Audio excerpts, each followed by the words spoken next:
we want you to build trust capital right away. And so there are certain things that can do that. User generated content, aka UGC, is a big part of that. If you've got reviews, if you've got social proof, that's great. PR is another big thing, right? The ability to say, like, we've been featured on Vogue.com or Harper's Bazaar or even a trusted Hmm. fashion blog is enormous. One area I often hear fashion brands struggle with is marketing. How can I make my brand more visible and get in front of more customers so I can increase sales and grow? So I'm super excited that in today's episode, I'm joined by the amazing Samantha Mellone, the founder of Coco Marketing, to delve into the best marketing strategies for fashion brands. Samantha shares her journey from working in marketing for companies like Macy's and Deva to establishing an agency that champions women and BIPOC entrepreneurs. Samantha shares the importance of foundational marketing and diversified approaches across channels, with practical tips on PR, celebrity endorsements, and retail strategies. This episode is a must for designers looking to enhance their brand's visibility and succeed in a competitive market. So, without further ado, here's my incredible interview with Samantha Mellone of Coco. Hi, Samantha. Thank you so much for being here. So excited to have you today. Oh, thanks for inviting me. I'm so excited to share. Yay. Okay, so Samantha, you are the founder of Coco Agency, or Coco Marketing, which is a marketing agency dedicated to women and BIPOC entrepreneurs, which we love. But before we start talking about what you do there, I want to hear more about your background and like how you ended up in marketing in the first place.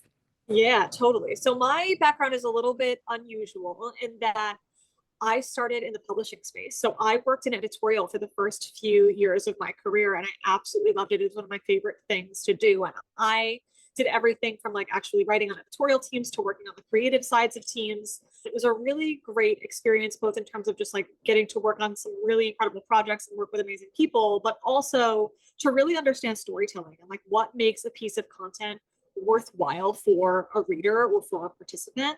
And ultimately, if you know anything about publishing, it's gotten smaller, smaller in recent Mhm. years. And so I knew for me, as someone early on in my career, I was going to have to make a pivot. And so I ended up pivoting into the world of PR. And I did traditional PR for maybe about a week because it was right around the time that the influencer market was like coming into existence ultimately. Like Instagram had Mhm. launched a couple of years before. I'm dating myself heavily by saying that. I was working at a hair care brand at the time that had hired this big mega agency, and their brief for the brand for this new product launch was like, "You guys are going to have an event. Someone's going to bring in a bunch of clients who have used the brand before. Someone else is going to bring in a bunch of stylists, and then somebody should go get like 5 to 10 influencers." And I was like, "Cool, I got assigned to do the influencers."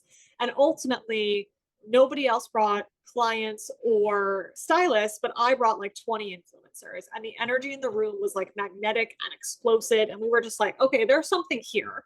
And Mhm. so I dove headfirst into influencer marketing before there was like a term for it, really. And I helped kind of really scale that brand where influencer marketing was the bread and butter of what they built that brand upon. And it was really cool to kind of be at the forefront of that industry as it was developing, where it was like very organic. Nobody really knew what it was going to turn into, which like now obviously creators are a huge part of anybody's marketing mix. And then from there, I went on to work for a couple of other different brands in like the specific digital business strategy sector. And then I went on to work at Macy's doing innovation marketing for their retail experiential pieces. And then from there, the COVID pandemic hit ultimately. And Macy's at the time had to furlough like 90% of its workforce. And I was like, okay, I need to work because otherwise I will lose my mind. And I've always freelanced because that's what you do when you're a writer. And so I let the word get out that I was freelancing. I was like, I can write, I can do the marketing stuff I've been doing. Like, let's just see what happens.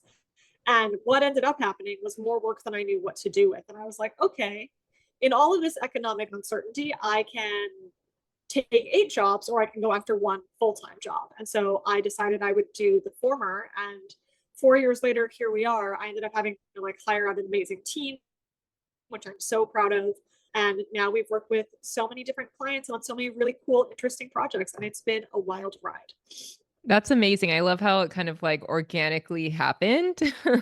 You kind of just ended up in this. And I'm curious with getting to this place of starting Coco marketing, I love that it's so intentional where it's purpose driven, it's inclusive, you guys value diversity and all these things. Like what was the heart behind that?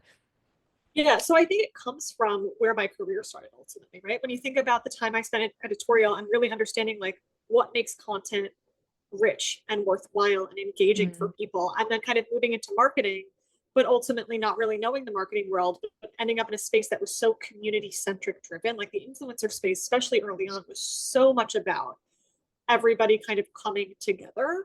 And so those two things, when you kind of think about them, are really the backbone of strong, purposeful marketing today that resonates with people. mm. And so when I thought about kind of Coco and the strategies I was employing for clients at the time, because again, for a formal agency at that point, it was just like me rocking and rolling.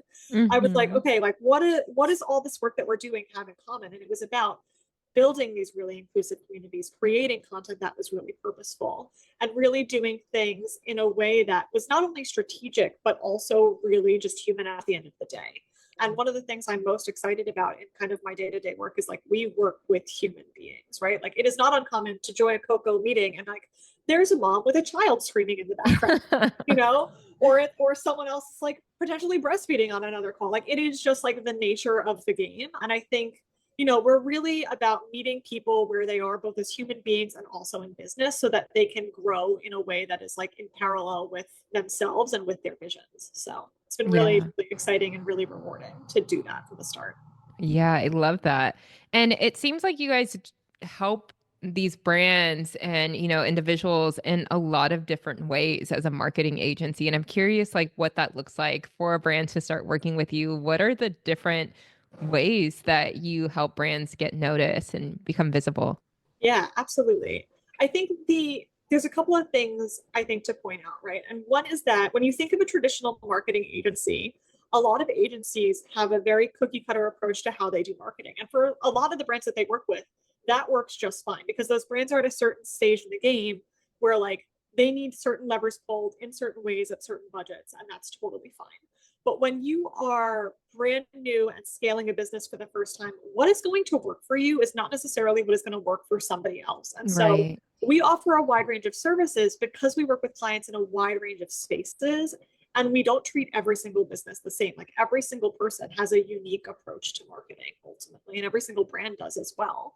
And I think that has been really helpful in terms of kind of spearheading and getting folks off the ground, not only because, especially if you're a newer brand, you're at a point where you're trying to figure out your brand ethos and communicate that to people who don't know who you are yet. And so it's really important to have that kind of be a thorough line and a consistent piece. And so as you adopt each marketing lever, figuring out how do we show up in this new platform or in this new space and stay true to who we are. So that's definitely been a big part of what we do from an adaptability standpoint. Yeah. And so I'm curious too for like emerging brands that are just getting started and they want to be really intentional about their marketing. They know Yeah. it's harder to become visible now than ever with so many brands popping up and so many different outlets to show up. Why should a brand consider going with a marketing agency over handling their own marketing? Yeah. Well, I think the key thing, right, is that if you are an emerging designer, you need to focus on doing what you do best, which is design, right? Mhm. And at the end of the day, like, especially really early on, you are the person doing everything, right? You are sketching, you are cutting fabric, you are sewing fabric, you are packing up the boxes, you are shipping out the orders, you are marketing, you are operations, you are fulfillment, you are all the things. Yes. And I think, it is one of the easiest things, not necessarily to let go of, but it is an easy thing to outsource where you have a lot of options. You can't just say, let me hire another designer to like sketch things because they might not share your same artistic vision. And so I think with marketing, there's a lot of flexibility in that.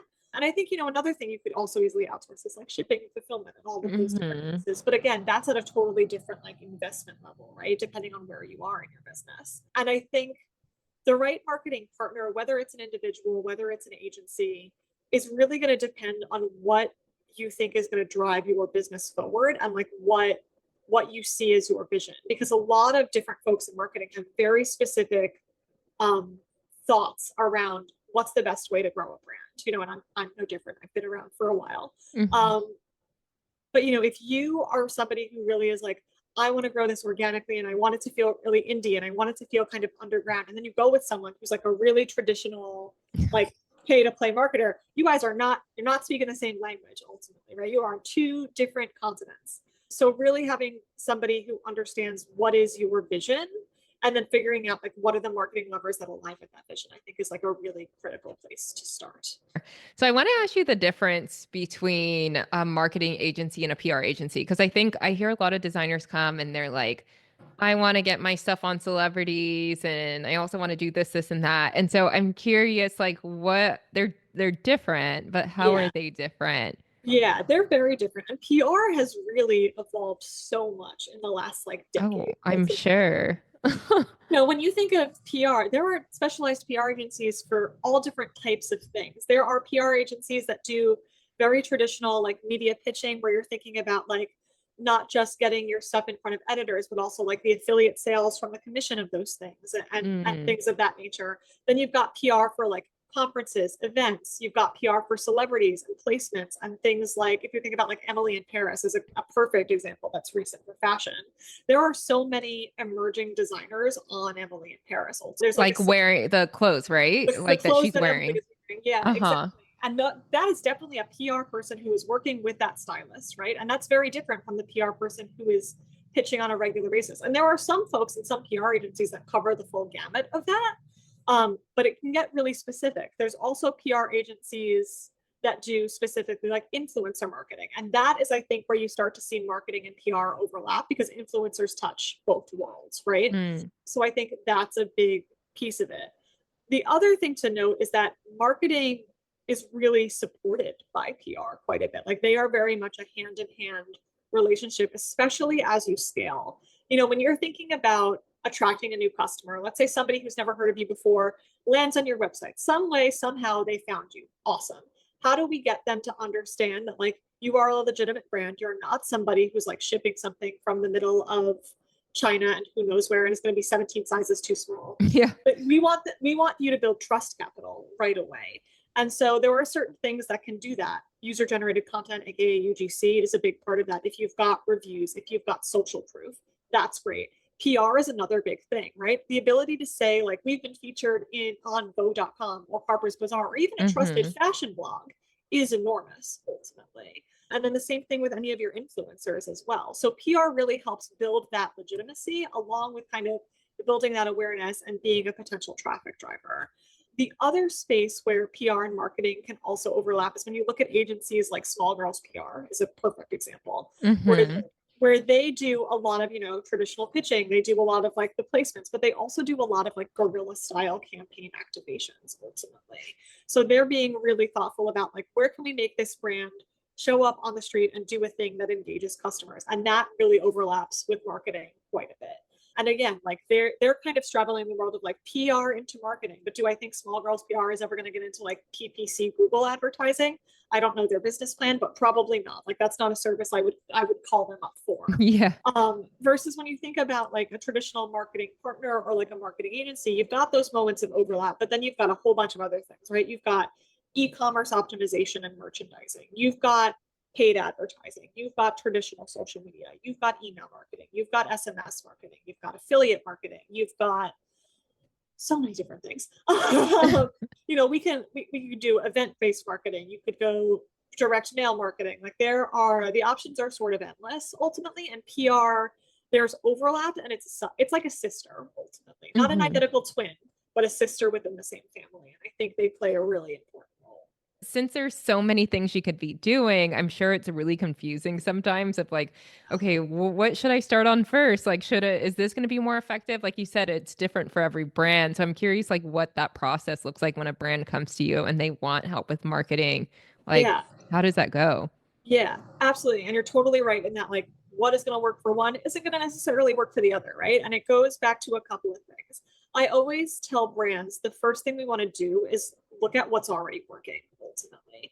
If you're small, like, small can be, it's just me. And small can also be like, I've got 10 people under me. We've got a pretty consistent business, but I don't know how to get to the next level up, right? Mhm. We want to look at what's already working. How are people finding you? Where are your sales coming from? And figuring out like, okay, if you've got that lemon, how do we get more juice out of it? Like, are there things that we can do that can be more efficient? And really kind of maximizing the levers you already have. So that's kind of step one for folks.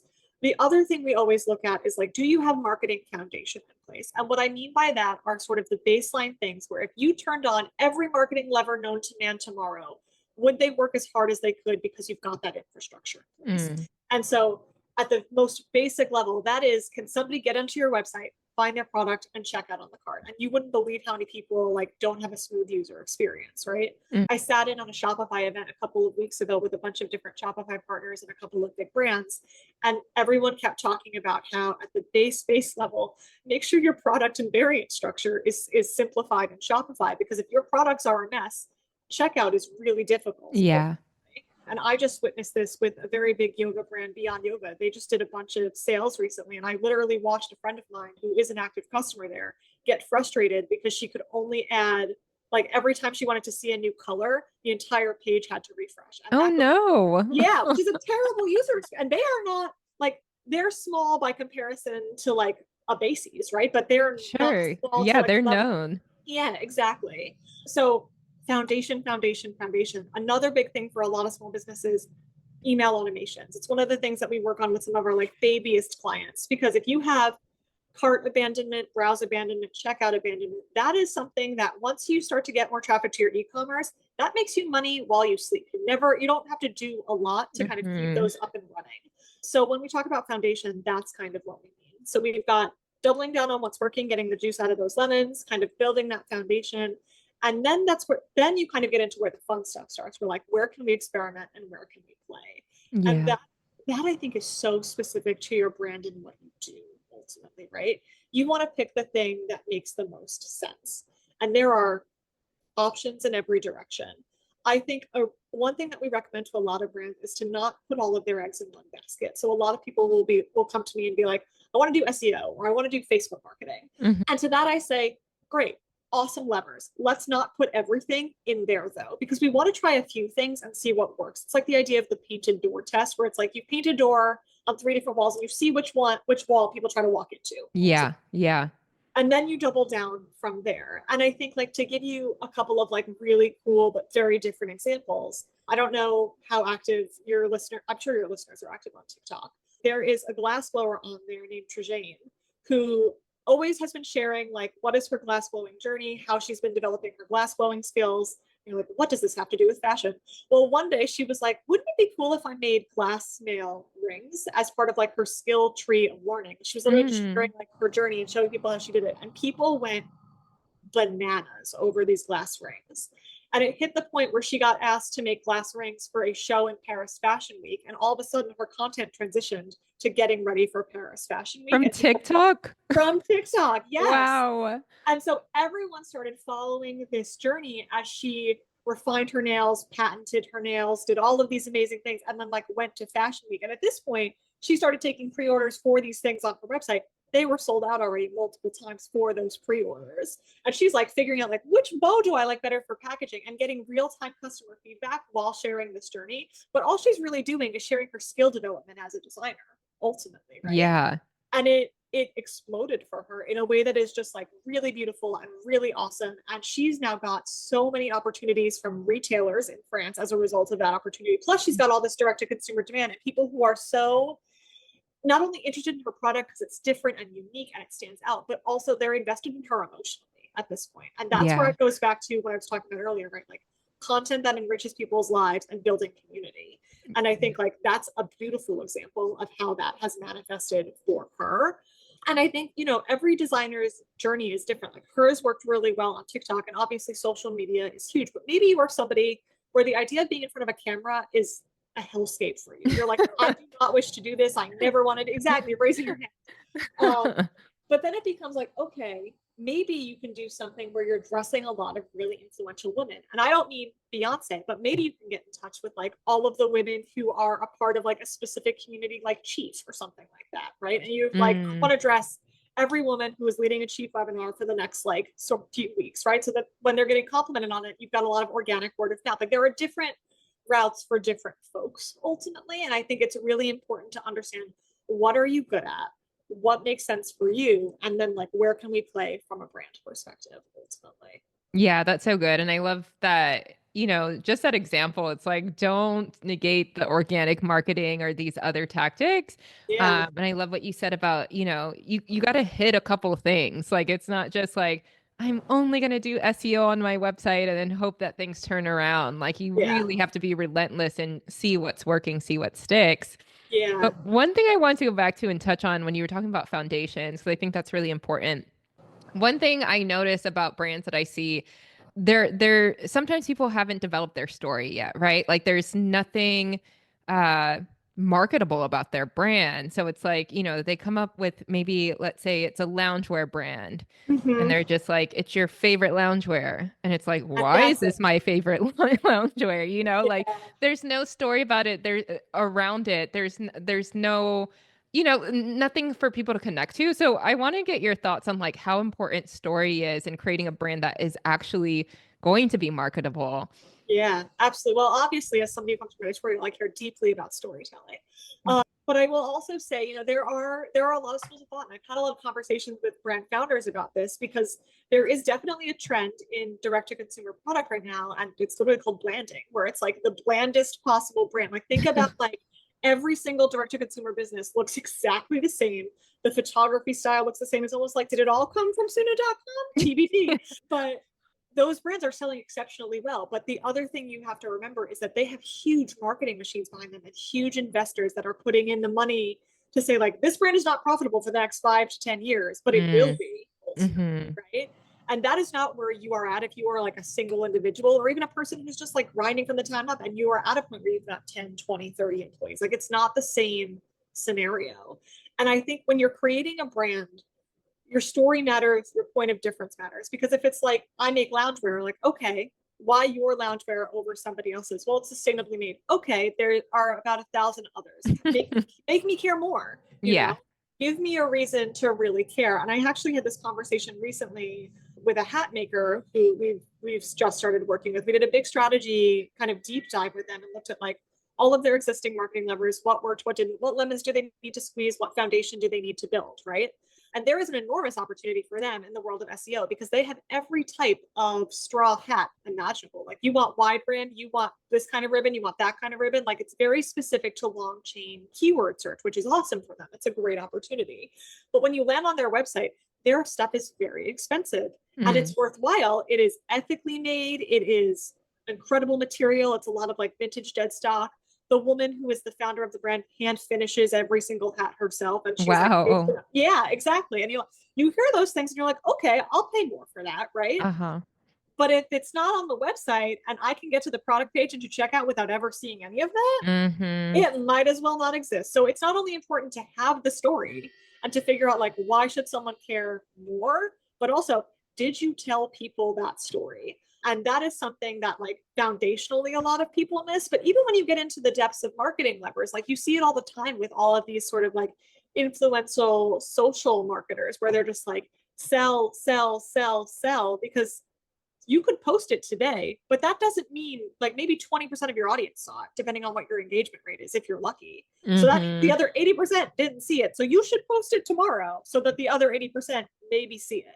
So really like develop the story and then tell the story on repeat ultimately. Yeah, I think that's so important because I find that people are scared to continue to communicate things or continue to post things because it's like, oh, I've already said this a million times. Yeah, like no Yeah, one sees it, yeah.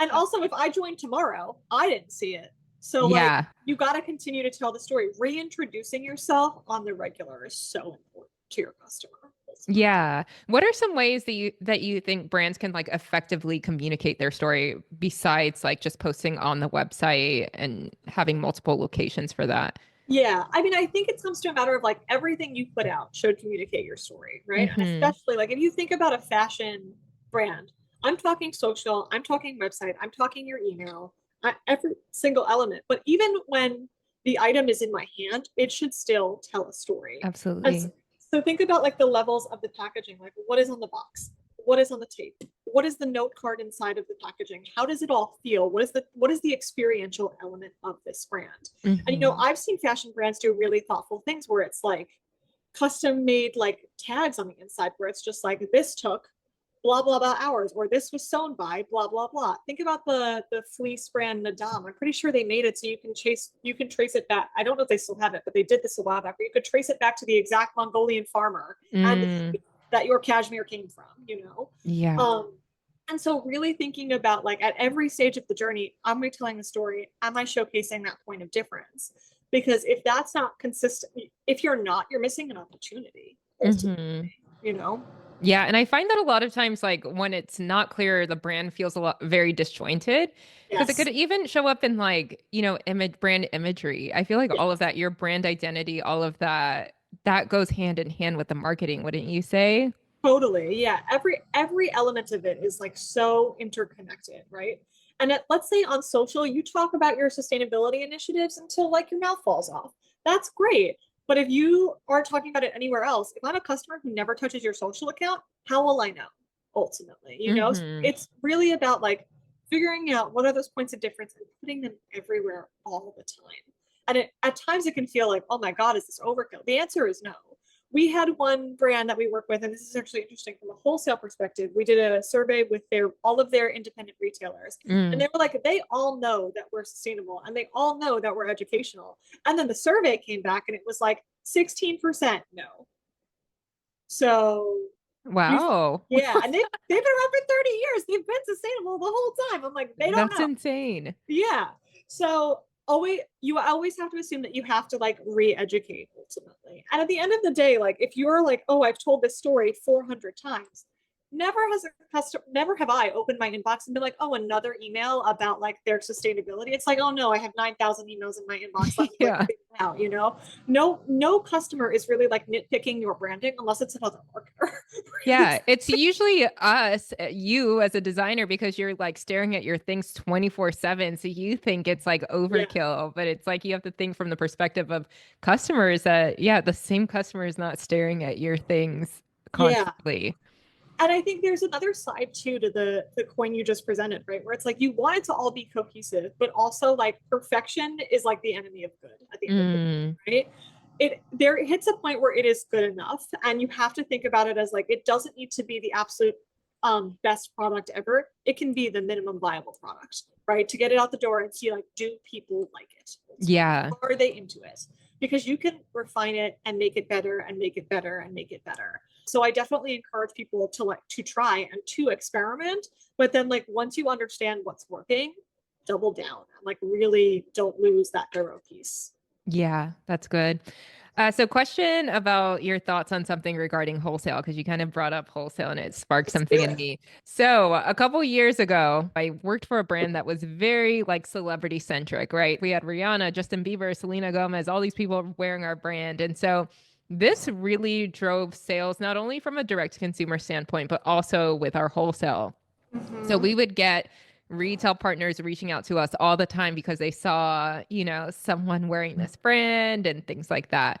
And so I'm just curious, because we've been talking a lot about wholesale in our community. And so I'm curious what that looks like are retailers approaching them because of publication placement or celebrity placement and things like that? Or what does that look like today? Yeah, and I think wholesale discoverability is so interesting, right? Because what is trendy to a buyer is not trendy to a consumer. Exactly.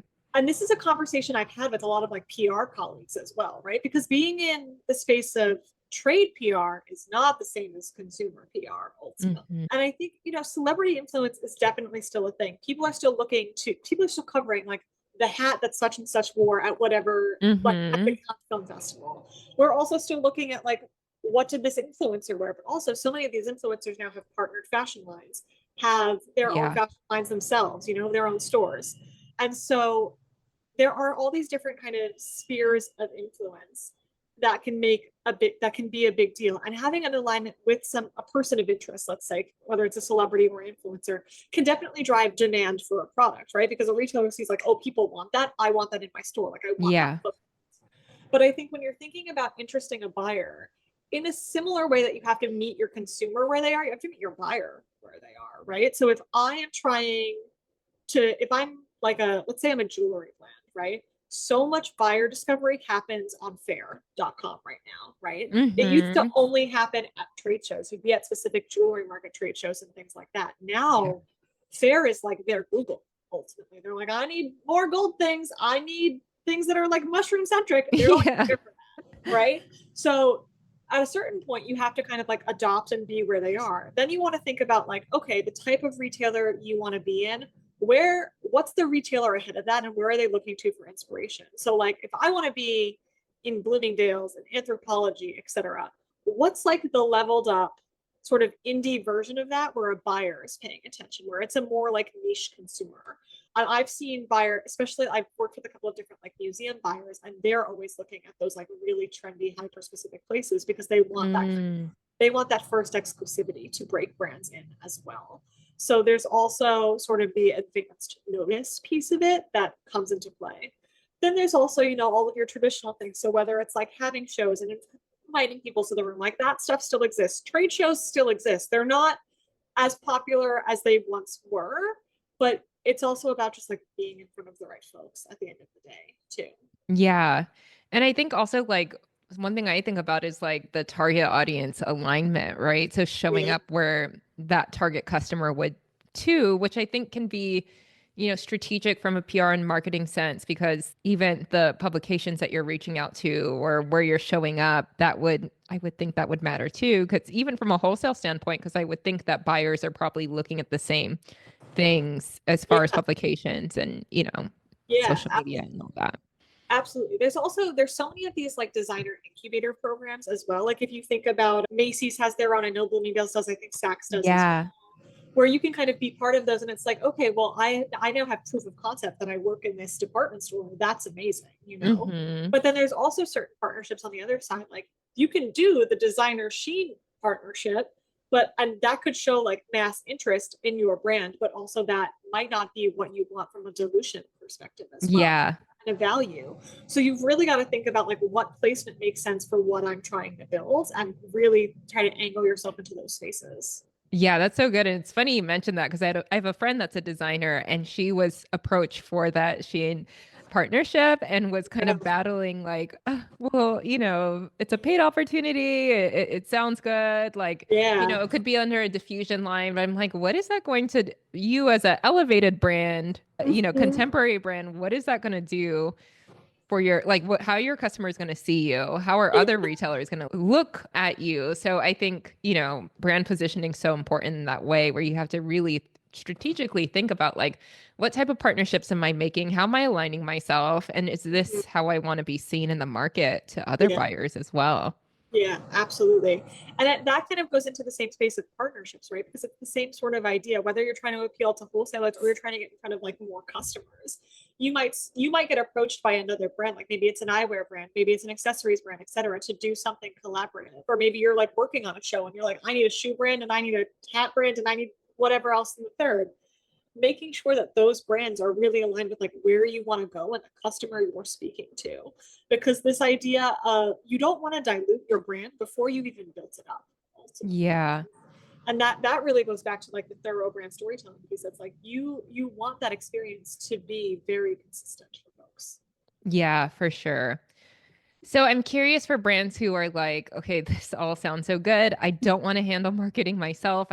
This is not my thing, which is Yeah. a lot. I find a lot of brands are this way. Like we are more creative brains and it's like you said in the beginning, like let us do the design, like Yeah. someone else get us discovered. So, but I think there is this like barrier to entry because people are so like, okay, what kind of budget is this going to take? Like what is this going to look like for my brand? So I'm curious.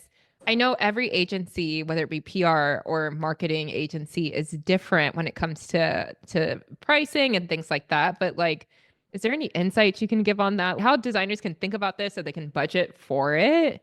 Yeah, absolutely. I think it's also a matter of knowing where you are right now and what you expect to get out of it, right? If you are Hmm. someone really early stages where you're like, my brand story really doesn't feel developed and I don't know how to do it and I need to carry this forward, you probably want to set aside a little bit of budget to work with somebody on that, because you're going to carry that forward probably for the next several years ultimately, right?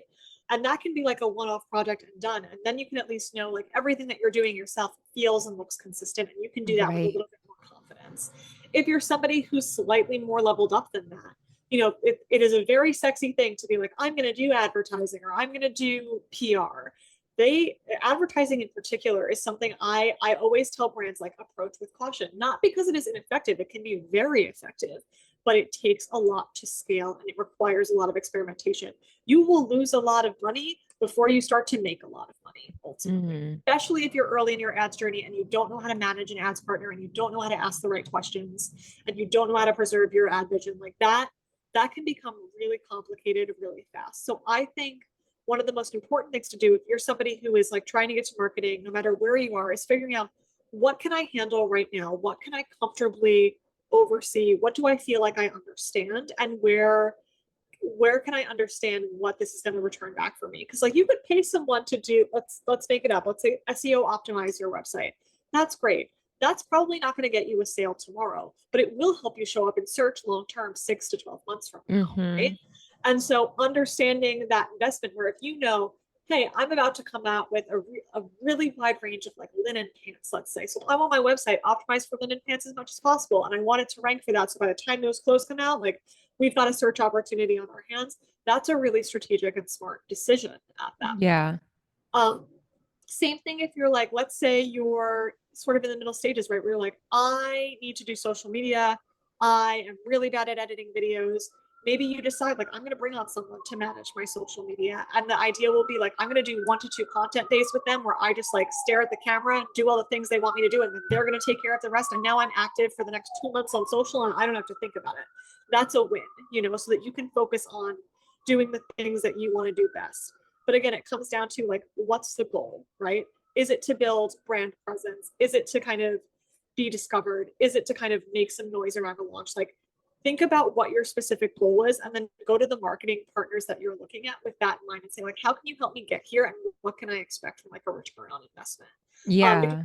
That'll really help you understand like what you're going in with and make sure that you are satisfied with what you walk away with. For sure. And I think that's so important to remember is like, you're not just throwing your money at something, like this is going to, make you more. Like this is Yeah. going to give you more of a budget to do more things in your business. Where, Yeah. as to, I find like, obviously when you're doing it organically, there's no guarantee that you're going to go viral or no guarantee that these whatever you're using is going to be in your favor. And if you're Yeah. not specialized in it, it's like you can be going around in circles trying to make things work. And just find that it just kind of disables you from growing as quick as you could. Totally. And I think it's one of those things too, where like, let's say you are really comfortable on social. You're like, I'm good. Like, I think I can do it. And you've been kind of experimenting and it's just like not hitting.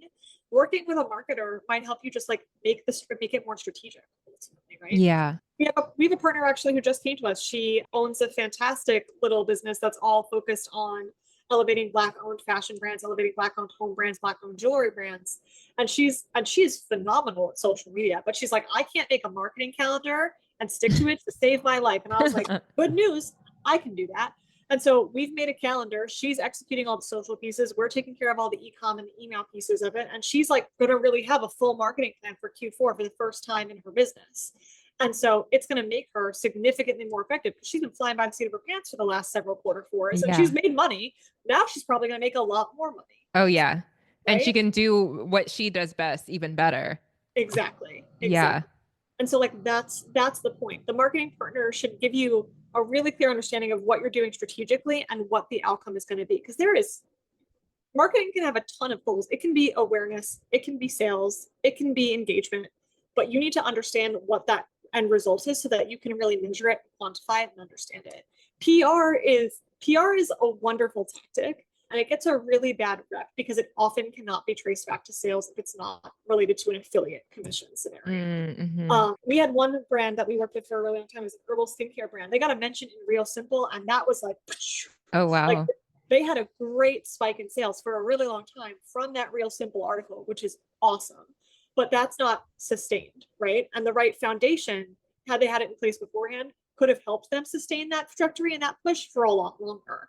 The other piece in that is like, that is not always the case. You can get into a magazine. That doesn't mean that your product got a really big highlight or really stood out against the other products on the page. Maybe it's the most expensive option on the page and people are just like, no, I'm going to go for the drugstore version, or I'm going to go for, let's say it's the guide to white t-shirts and yours is $98 and then they have the Gap $5.99 one and most people are going to go Google the Gap $5.99 one, right? So thinking about like PR has a ton of value. It builds a ton of brand awareness. It builds a ton of credibility.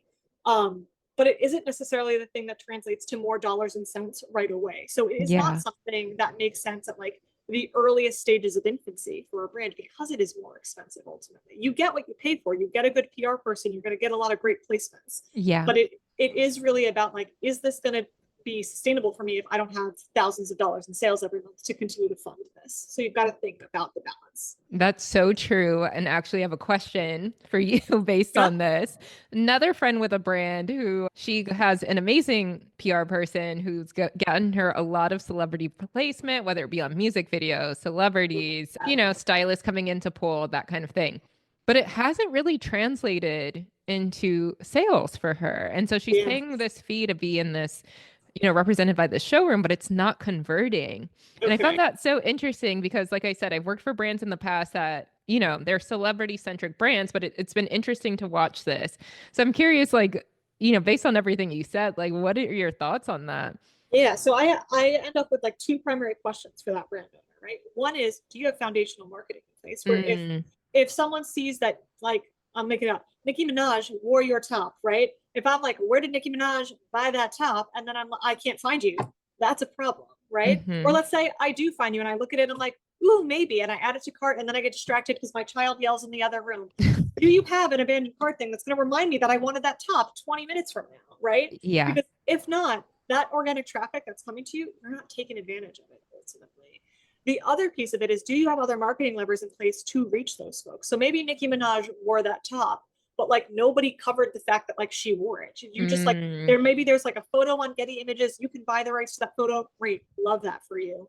But if you don't have a way to reach Nicki Minaj's fans, you've got a problem on your hands, right? and how would she do that though? Like, is that where marketing and PR would come into play too? Yeah, well, the PR got it on Nikki, right? So that's the win right there. But then the next piece is about like, do you have social media partners who can push out the fact of what that like all the Nicki Minaj fan pages, reaching out to them, being like, hey, that's our top on Nikki. We'll give your followers 15% off. Here's the code. You'll make Oh, 5% of that. Affiliate, good. Yeah. boom, rock and roll, right? Or you could do Facebook-based interest targeting on an advertisement that you run for a limited time. All the fans of Nicki Minaj, hey, let's buy this top. What was it? Actually, here's a perfectly beautiful example. Taylor Swift wore some kind of lavender skirt. One of the big YouTubers who then Biolottis or something like that. Something Blogilates. Boggalatis. Yeah. Yes. Taylor Swift mentioned their lavender skirt, and obviously Swifties, they go hard for anything Taylor puts on her body. Uh-huh. But what was good is they had a really strong brand infrastructure in place. People found them, they found that skirt, and they responded brilliantly. Immediately, their entire homepage was remade to focus on that skirt. So Wow. you Okay. landed and they were like, I want that skirt. Obviously, they sold out of that skirt. They immediately launched a pre-order. They were ready. Like they might not have been ready. They didn't expect it. Nobody from Taylor's team probably called them. But Yeah. they saw it. They were like, let's get on this. And they had the marketing team in place to maximize that. Right. And that is critical because you've gotten on the celebrity. That should be the hardest part. If you don't have the rest of the marketing to get the juice out of that lemon, I, That's so good though. Like I never thought about that. Like changing the whole storefront to be yeah, like, here it absolutely. is, guys. They don't have Absolutely. to look for it. It's right in Yeah. front of your face.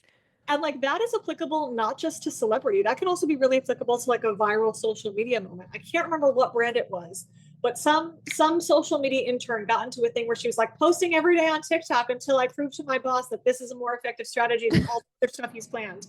And it hit the point where those TikToks were so popular that when you went down their homepage, a pop-up came up and they were like, "Are you here for Anna the intern?" I'm like, that's the first thing you see when you hit their website. And, Yeah. but like it is impactful. That's where most of their traffic was coming from. And it is what makes sense, right? You've got to be able to be reactive to those moments. And a marketing partner can help you be more reactive when you're in this. Like if you're over here and you're like, I am testing different fabric types and figuring out which one I like for this top, you don't have time to do that. Like you've got to focus on doing this piece of the business and hire somebody else to do that because you don't necessarily know like what to do and how to do it fast enough. So that's another big piece of it. Yeah, love that. Love that. Okay, so for brands that are like, okay, I'm totally bought in. I know I need help. I know I need to start working with someone, but I want to try organically on my own first. Yeah. Like, What are some like initial things that they should be focused on before, they go into like, paid stuff? Totally. I would definitely say like baseline foundation building, right? Getting for the love of God, having an email sign up on your website, please. Oh my God. Also installing tracking pixels, the Google Pixel, the Facebook Pixel, the Pinterest Pixel, the TikTok Pixel. Even if you're not planning on advertising for the next 5 to 10 years, that data and all of the historical data will be invaluable to a marketing partner down the line. And if And you that can, goes on your website, right? Like you yes, install the pixels. Yeah. yeah, right into the back end of your website, you add it to the code, you never have to do anything again. And especially if you can start to understand how to navigate Google Analytics, to understand where your traffic's coming from, that data is so powerful for you to help inform the decisions that you're making. So I would say like having those infrastructure pieces to set yourself up for success in the future, really critical. Then it becomes like other foundation building pieces. Like we talked about the browse abandonment, the cart abandonment, like having those baseline things built.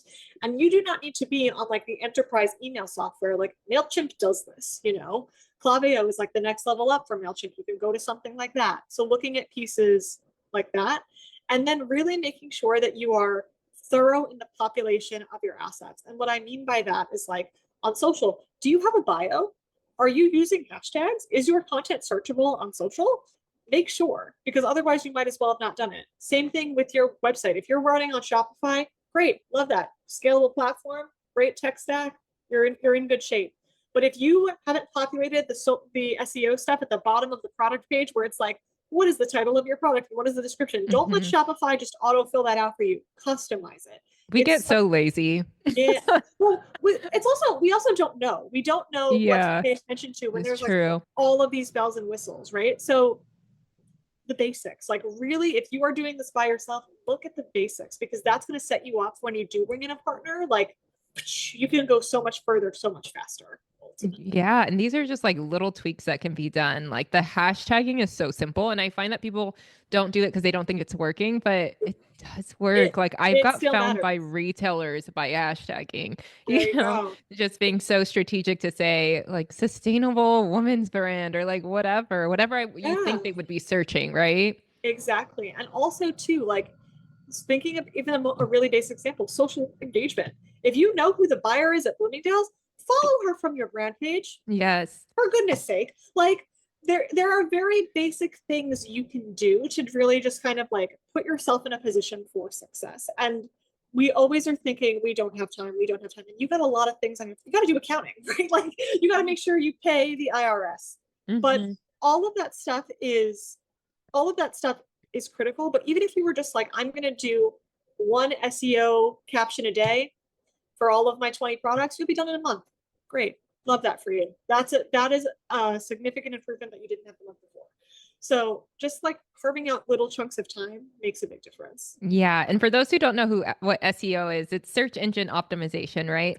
Yes. And would you say like just going on like Google keywords and like searching up, Yeah. relevant keywords would help with that? Yeah, exactly. That's going to be a definite big thing that helps with it. So, like, let's say you're the loungewear brand. If you make really soft loungewear and it's like sustainable, I'm going to make it up. Let's say it's like bamboo loungewear, super soft. Going and searching loungewear, bamboo loungewear, super soft loungewear, Yeah.